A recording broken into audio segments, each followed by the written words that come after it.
cold iron handcuffs, blaring sirens, and a 20-year prison sentence. That was Chelsea's reward for blind loyalty, but a miserable death behind bars wasn't her end. Waking up 3 years earlier, she didn't fight to keep her billionaire fiancé. Instead, she handed the ticking time bomb straight to her treacherous sister. The clinking of crystal champagne flutes echoed through the grand ballroom of the Pierre Hotel, sharp and deafening. Chelsea Morgan blinked against the blinding glare of 100 flashbulbs, her lungs hitching as she dragged in a desperate, shuddering breath. Just seconds ago, she had been suffocating in the sterile, fluorescent-lit infirmary of Bedford Hills Correctional Facility, coughing up blood as a ruptured ulcer and untreated pneumonia claimed her life at the miserable age of 28. She remembered the cold metal handcuffs biting into her wrists. She remembered the judge's gavel coming down, sentencing her for massive corporate fraud and money laundering crimes she had unwittingly signed off on to protect the man she loved. But now the scent of white truffles and expensive gardenias filled her nose. Chelsea looked down at her trembling hands. There was no threadbare orange jumpsuit. Instead, she was draped in a custom ivory Oscar de la Renta silk gown. A blinding 6-carat Cartier diamond rested heavy on her left ring finger, catching the chandelier's light and fracturing it into 1,000 sharp prisms. She was back. July 14th, 2023. Her own engagement party. "Darling, you're shaking." Too much champagne. The voice sent a glacial chill down Chelsea's spine. She turned slowly, her heart slamming against her ribs like a trapped bird. Theodore Gallagher, here to Gallagher Global Holdings, Manhattan's most eligible bachelor, and the architect of her complete and utter destruction. In her previous life, she had looked at his sharp jawline, his impeccably tailored Tom Ford tuxedo, and his piercing blue eyes with nothing but adoration. Now all she saw was the monster lurking beneath the bespoke wool. She knew the truth now. Theodore's vast wealth was a mirage, propped up by illegal offshore betting rings, shell companies in the Cayman Islands, and terrifying debts owed to violent men in the Chicago syndicate. In her past life, when the walls had started closing in, Theodore had manipulated Chelsea into signing her name on his shadow accounts as a formality. When the FBI raided their penthouse, Theodore played the victim. Chelsea went down in flames. "I'm perfectly fine, Theodore," Chelsea managed to say, forcing her facial muscles into a practiced, serene smile. "Just entirely overwhelmed by the evening." "As you should be," Theodore replied, his tone laced with that familiar, patronizing arrogance she had once mistaken for confidence. He possessively gripped her waist, his fingers digging in just a fraction too hard. "You're marrying a Gallagher. You'll never have to worry about your little PR firm again." Before Chelsea could formulate a response that wouldn't betray the venom boiling in her veins, a blur of crimson silk approached them. "Theodore! Chelsea! Oh my God, the photographer wants a family picture by the ice sculpture." It was Carmen, Chelsea's younger half-sister. Carmen was a vision in a daringly low-cut Valentino gown that entirely ignored the unspoken rules of family etiquette at an engagement party. In the previous timeline, Chelsea had been endlessly frustrated by Carmen's desperate need for attention. Her subtle flirtations with Theodore, and the accidental brushes of her hand against his arm. Chelsea had fought tooth and nail to keep them apart, crying herself to sleep over Theodore's wandering eye, eventually forcing a wedge between herself and her father over Carmen's blatant disrespect. But tonight, the lens through which Chelsea viewed the world had shattered and reformed.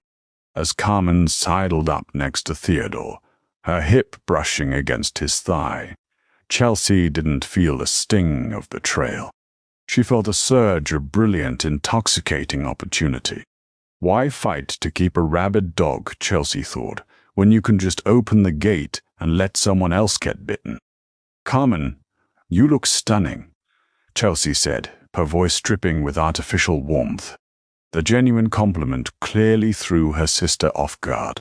Carmen blinked, her heavily lashed eyes widening in confusion. "Oh, thank you, Chelsea. Dad bought it for me last week at Bergdorf's."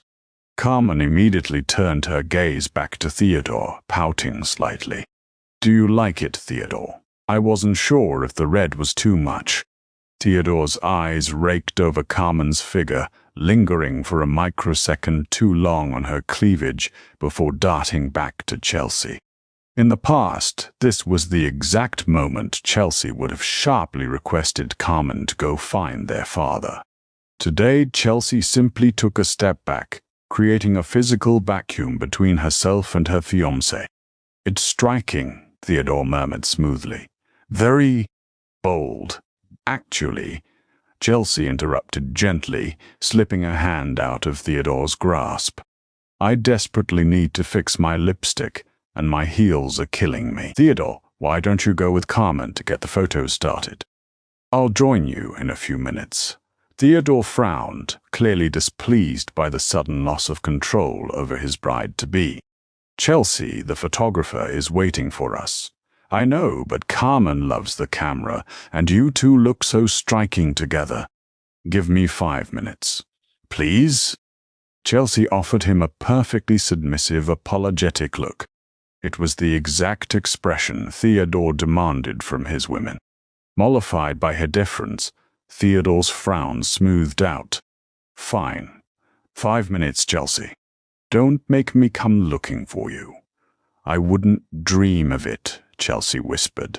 She watched them walk away toward the grand foyer, Carmen already laughing loudly at something Theodore said, her hand reaching out to touch his bicep. A cold, predatory smile spread across Chelsea's lips.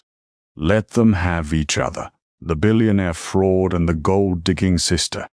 It was a match made in hell, and Chelsea was going to buy a front-row ticket to their wedding.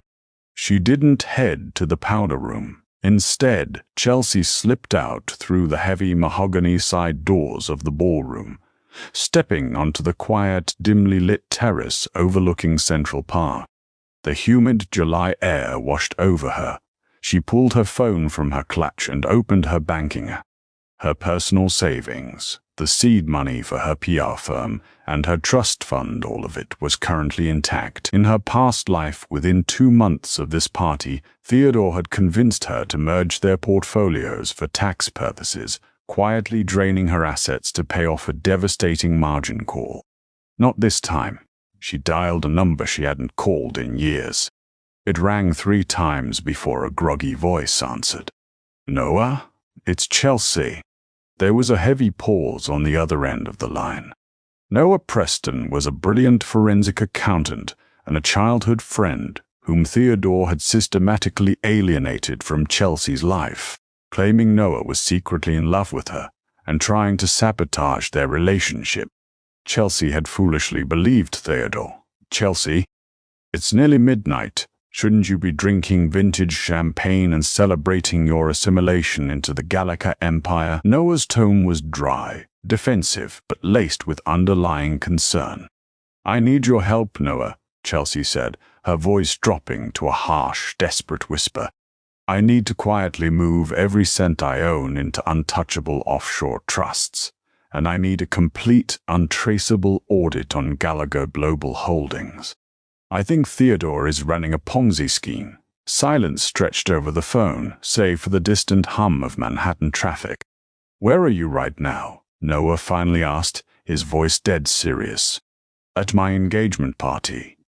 And I have a lot of work to do." The days following the engagement party were a masterclass in strategic retreat. Chelsea knew that breaking off the engagement abruptly was a death sentence. Theodore's fragile, violent ego could not handle public rejection. If she left him without a scapegoat, he would destroy her reputation, bankrupt her company, and possibly resort to the physical violence she had seen flashes of in her previous life. No, Chelsea had to make Theodore want to break the engagement. She had to make him believe trading Chelsea for Carmen was entirely his own brilliant idea. By Monday morning, Chelsea initiated Phase 1, the the neglectful fiancé. She buried herself in her boutique firm Morgan Communications. When Theodore called to demand she accompany him to a tedious charity luncheon at the plaza, Chelsea feigned a crisis. "Theodore, I am so incredibly sorry," Chelsea cooed into the phone, staring blankly at a spreadsheet in her office. "A massive scandal just broke with one of my tech clients. It's an absolute bloodbath down here. I can't possibly step away. Chelsea, the mayor, is going to be at this luncheon. My mother expects you at our table," Theodore snapped, the dangerous edge in his voice vibrating through the speaker. I know. It's unforgivable. But wait, Carmen is free today, isn't she? She was just telling me this morning how much she wanted to get involved in the Gallagher Foundation's charity work. Why don't you take her? She'd be a perfect representative for the Morgan family." There was a pause. Chelsea could practically hear the gears turning in Theodore's narcissistic brain. A beautiful young woman on his arm who worshipped the ground he walked on, completely unbothered by pesky career ambitions. It was exactly his brand. "Fine," Theodore sighed, pretending to be put out. "But you owe me, Chelsea. This is unacceptable." "I'll make it up to you," she lied effortlessly, hanging up the phone. Over the next 3 weeks, Chelsea orchestrated a symphony of coincidences. When she double-booked a weekend getaway to the Hamptons with a mandatory PR conference in London, she generously offered Carmen the use of her packed luxury bags and her seat on Theodore's private jet. When Theodore needed a +1 for a gallery opening in Soho, Chelsea came down with a sudden, tragic migraine, sending a perfectly coiffed Carmen in her stead. And Carmen, utterly blinded by her own greed and vanity, swallowed the bait whole. Chelsea watched it happen in real time. She hired a discreet private investigator, a former NYPD detective named Ray, to track Theodore's movements. The reports were a goldmine. Photographs of Theodore and Carmen sharing a dangerously intimate dinner at the Bernadette. Security footage of Carmen slipping into Theodore's penthouse building at 2 in the morning and leaving just before dawn. In her past life, seeing these photos would have shattered Chelsea into a million agonizing pieces. Now, she felt like she had just drawn a royal flush. While the new lovers were busy sneaking around, Chelsea was methodically dismantling the ties that bound her to the Gallagher sinking ship. She met with Noah Preston in a dimly lit, unassuming diner in Queens, far away from the prying eyes of the Upper East Side elite. Noah slid a thick manila folder across the sticky Formica table. He looked exhausted, shadows bruising the skin under his eyes, but his expression was triumphant. "You weren't crazy, Chelsea. It's actually worse than you thought," Noah said, keeping his voice low. "Gallagher Global Holdings is bleeding cash. Their flagship real estate project in Dubai is a complete bust, and they've been using leveraged funds from a shell company called Apex Dynamics to cover the quarterly dividends for their investors." Chelsea opened the folder, her eyes scanning the complex web of wire transfers and corporate filings. "And who owns Apex Dynamics? That's the terrifying part." Noah leaned in. "Apex traces back to a holding firm in Cyprus which is heavily linked to the Romanov syndicate out of Chicago. Theodore isn't just in debt to banks, Chelsea. He owes tens of millions to men who break kneecaps and disappear people. He's desperate for a cash injection." Chelsea traced the numbers with a perfectly manicured nail. The puzzle pieces from her past life were finally snapping into a coherent, horrifying picture. Theodore hadn't loved her. He hadn't even wanted her. He had wanted the Morgan Family Trust Fund.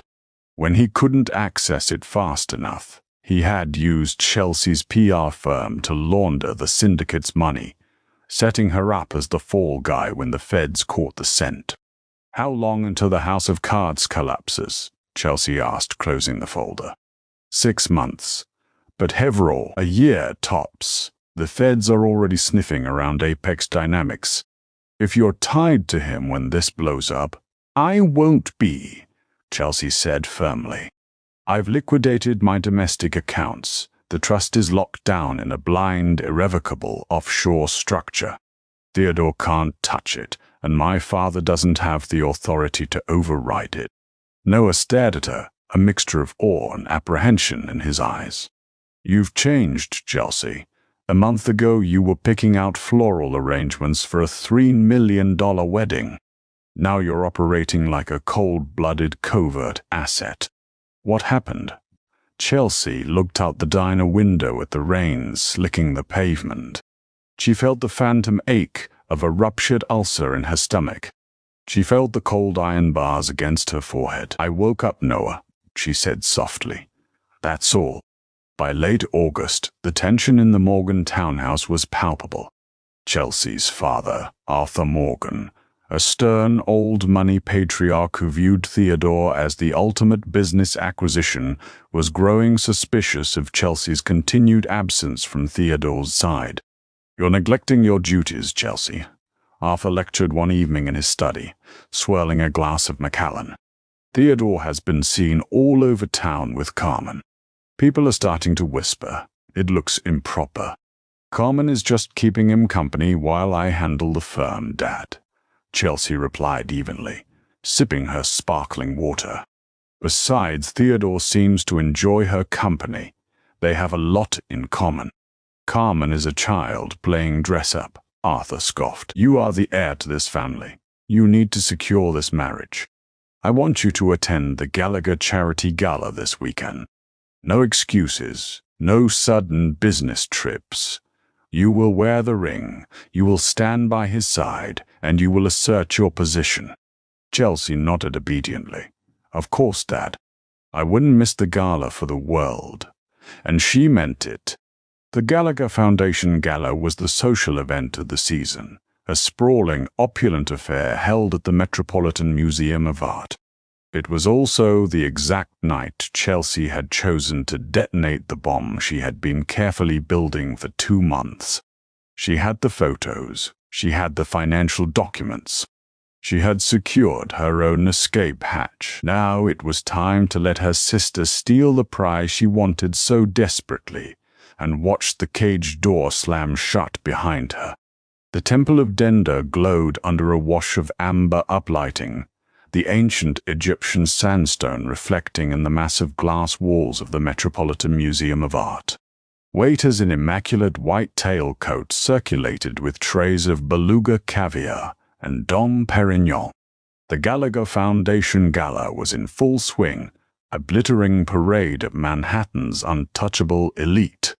Chelsea arrived looking like a beautifully forged weapon. She had eschewed the bridal whites and demure pastels Theodore usually demanded, opting instead for a liquid emerald Tom Ford gown that clung to her curves and left her entire back bare.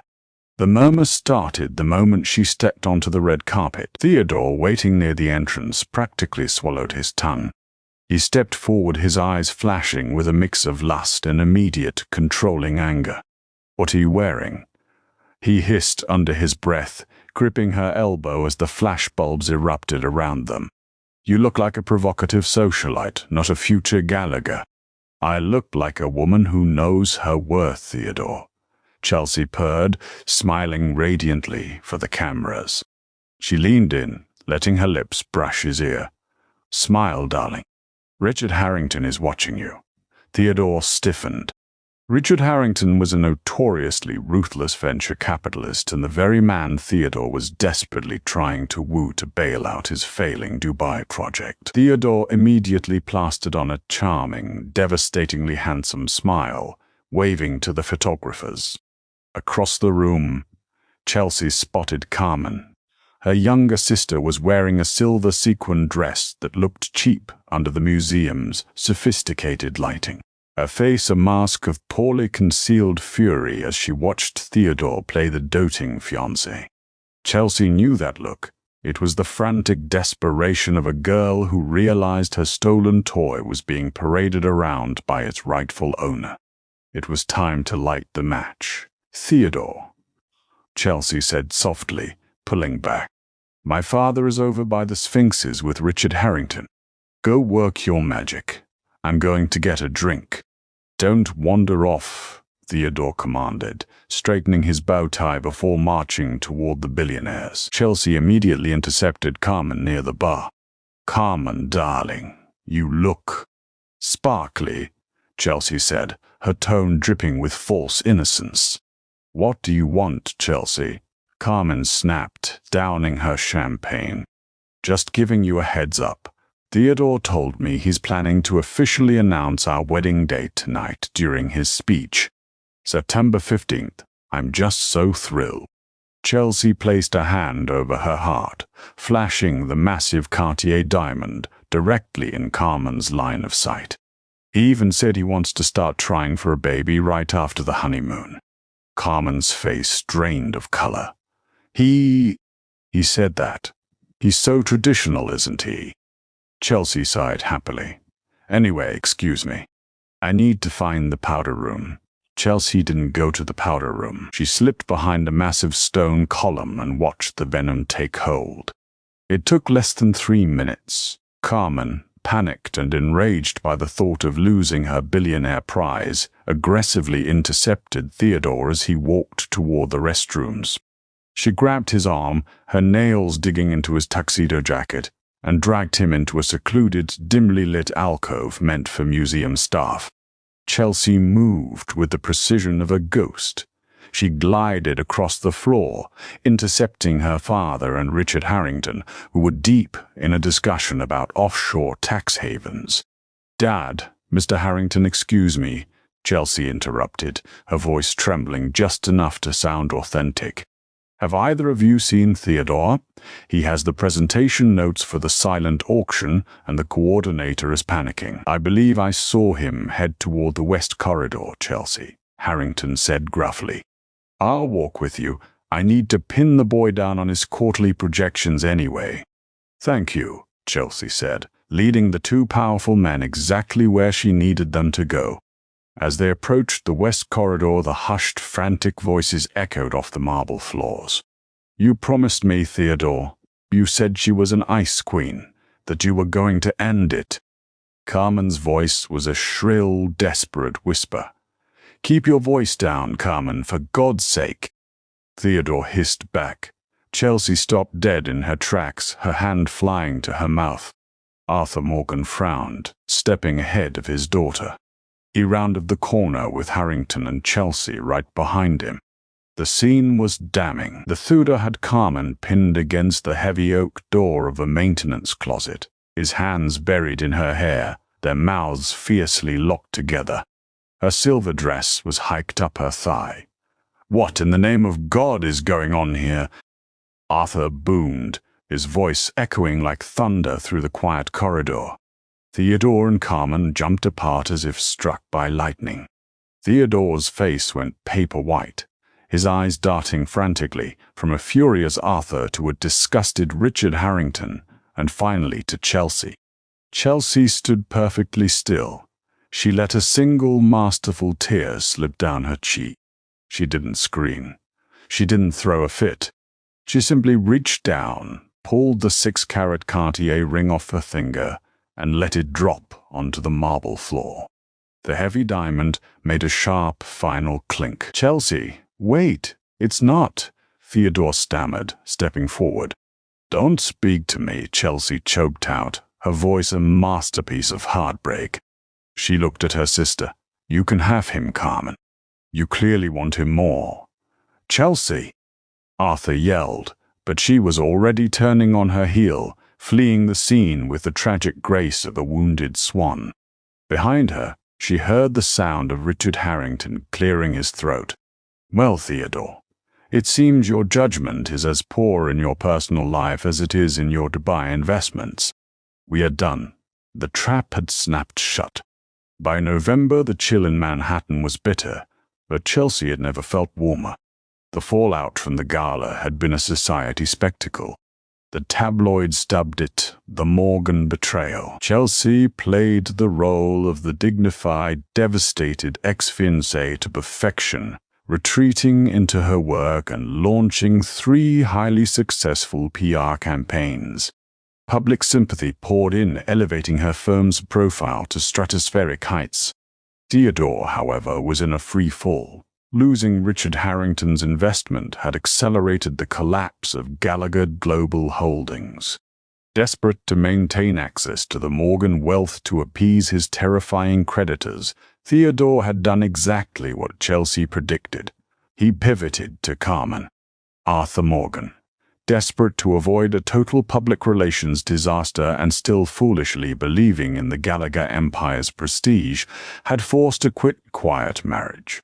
Carmen got her billionaire, and Theodore thought he had secured a new Morgan ATM. Chelsea sat in her spacious corner office overlooking Bryant Park, sipping a hot matcha latte.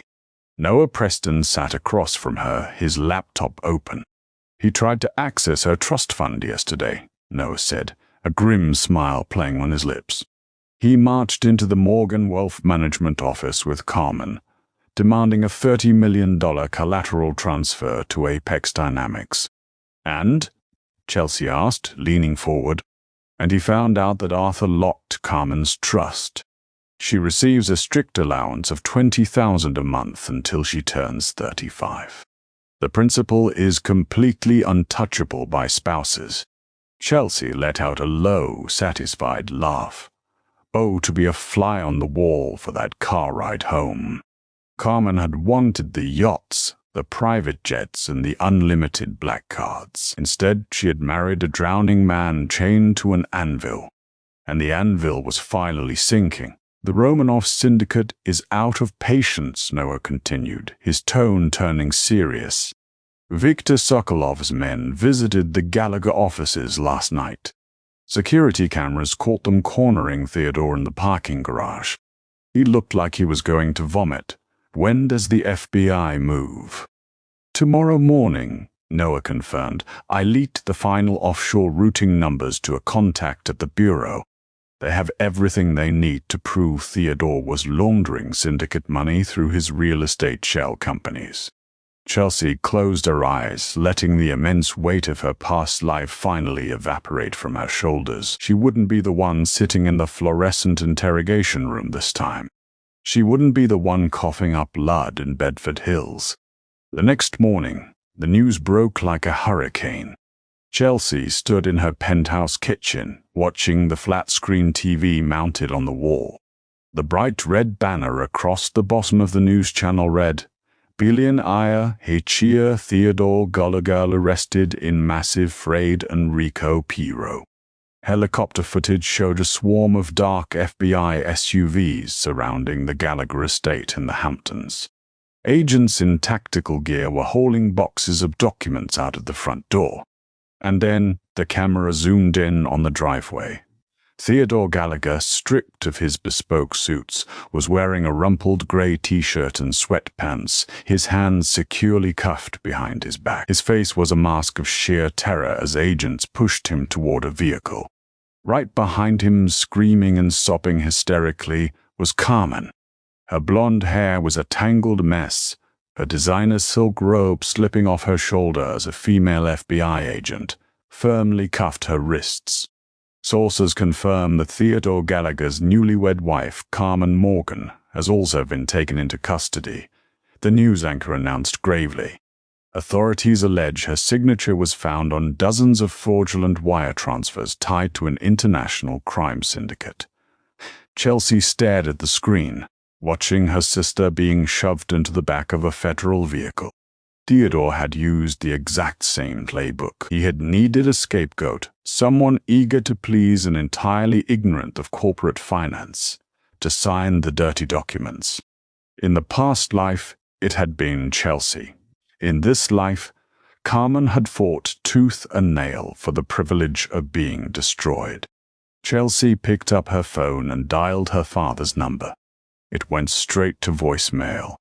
Arthur Morgan was likely already barricaded in his study with a team of crisis lawyers, realizing that his obsession with the Gallagher name had cost him his youngest daughter. "You reap what you sow," Chelsea whispered to the empty room. She turned off the television, the silence of her beautiful, safe apartment wrapping around her like a warm blanket. She walked over to her desk, opened her laptop, and began drafting a press release for a new client. Her future was bright, her wealth was secure, and her hands were perfectly, brilliantly clean. The monster was caged, and the sister who coveted the crown was going to drown under its weight. Chelsea Morgan took a deep breath, and for the first time in 2 lifetimes she felt truly free. Did Chelsea's brutal revenge satisfy you, or did Carmen get exactly what she deserved for stealing a billionaire? Sometimes the trash takes itself out. If you loved this story of betrayal, karma, and ultimate redemption, smash that like button.